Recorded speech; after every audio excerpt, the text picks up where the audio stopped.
Bismillahirrahmanirrahim. Assalamualaikum warahmatullahi wabarakatuh. Alhamdulillah hamdan katsiran thayyiban mubarakan fi kama yuhibbuna wa yarda. Wassalatu wassalamu ala Rasulillah wa ala alihi wa ashabihi wa man tabi'ahum bi ihsanin ila yaumiddin wa ba'd. Salah satu mungkin menteri yang kita tunggu-tunggu, yang kita nanti-nanti siapa yang akan menjabat di posisi tersebut adalah Kementerian Agama. Karena kita tahu zaman rahmatullah jalla jalaluhu dengan segala kekurangan dan kelebihannya, Menteri Agama yang kemarin ini ternyata banyak mendapatkan sorotan, banyak mendapatkan kritikan. Maka kita mengharap Menteri Agama kali ini benar-benar dari kalangan ulama, dari kalangan ustadz, kiai yang benar-benar memumpuni di bidangnya. Karena salah satu memang faktor yang menyebabkan perjalanan keagamaan ini menjadi baik adalah manakala kementerian tersebut sesuai dengan porsinya, sesuai dengan jabatannya, sesuai dengan profesionalisme. Jadi tidak hanya sekedar ditunjuk karena suatu hal dan sebagainya. Dan ternyata zaman dalam Allah Jalla Jalaluhu, setelah kita menanti dan menunggu, akhirnya yang menjadi Menteri Agama adalah Nazaruddin Umar. Ya, terlepas dari polemik yang kemarin kita saksikan bersama ketika paus yang tokoh Nasrani ini datang ke Indonesia, terkhusus di Istiqlal, bagaimana penyambutannya yang sangat luar biasa. Oleh karena zaman dalam Allah Jalla Jalaluhu, sebagian ikhwan bertanya, apakah tidak bermasalah nanti Ustaz ketika Nasaruddin Umar ini menjadi Menteri Agama, apakah tidak ada polemik dan sebagainya. Maka saya ingin katakan zaman dalam Allah, tidak ada alasan bagi kita semuanya untuk membangkang, memberontak, mencibir, mencaci, memaki Menteri Agama yang telah dipilih oleh Presiden kita, yaitu Pak Prabowo.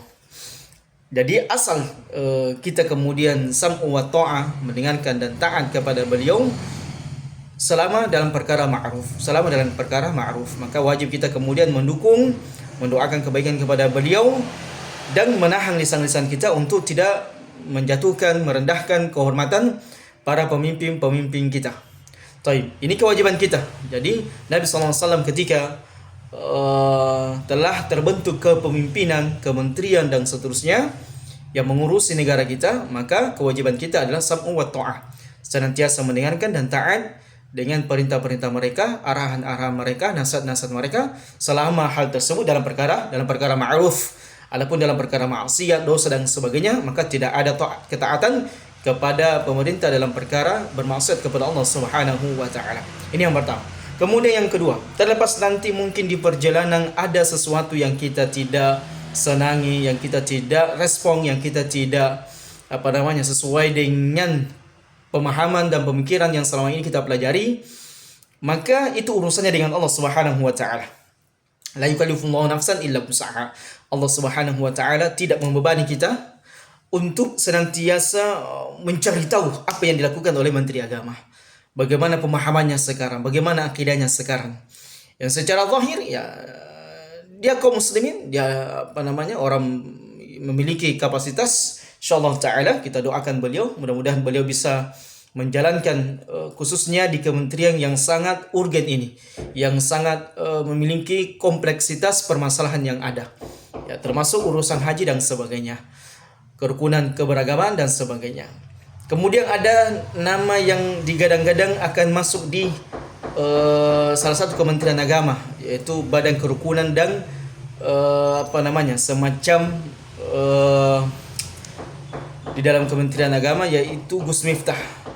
Ya, saya dengar beliau ini diangkat oleh Pak Prabowo sebagai salah satu badan yang akan menangani tentang sistem dalam keberagamaan.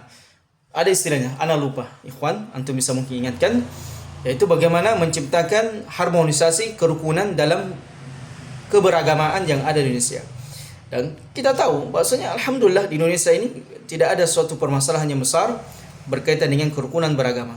Kita senantiasa berdampingan dengan non-muslim. Alhamdulillah berjalan dengan baik dan tidak ada permasalahan yang sangat signifikan. Berbeda halnya kalau antum mungkin di Eropa, bagaimana menjalankan agama Islam itu sangat terbatas. Tidak seperti di Indonesia, Masya Allah, mereka bisa menjalankan agama mereka dengan bebas. Tidak ada kemudian intimidasi, tidak ada kemudian saling untung-untungkan. Dan Alhamdulillah imani wa karami. Maka zaman dalam Allah Jalla Jalaluhu, ya mudah-mudahan Kementerian Agama yang diisi oleh Nasaruddin Umar benar-benar beliau akan bisa menjalankan kementerian ini dengan baik. Beliau bisa merangkul semua kelompok-kelompok yang ada, ya walaupun sebenarnya kita tidak merespon banyaknya kelompok, tetapi ya qadarullah masya Allah fa'al, ini banyak sekali di Indonesia kelompok-kelompok yang ada.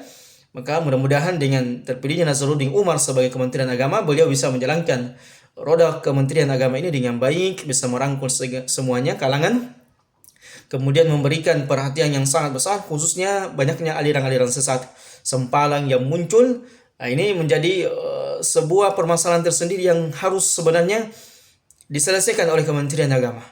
Karena jangan sampai banyaknya muncul aliran-aliran sesat itu kemudian tidak ditertibkan, tidak kemudian ditindaki, dan tidak kemudian diberikan semacam hukuman yang sangat besar kepada mereka, sehingga ya aliran-aliran sesat ini sangat kemudian meresahkan kita semuanya. Dan ada kekhawatiran sebagian ikhwan, kemudian mereka bertanya bagaimana kalau nanti Nasaruddin Umar Ustaz menjadi Kementerian Agama, jangan sampai aliran-aliran sesat yang lainnya itu seperti Bang Atos ini yang memiliki songkok merah putih itu kemudian melenggang atau semakin bebas atau semakin rusak agama Islam. Ya, kita berdoa kepada Allah Subhanahu wa taala, mudah-mudahan apa yang kita menjadi khawatiran kita itu tidak terjadi, dan semua yang kita takuti itu tidak terlaksana, tidak terjadi.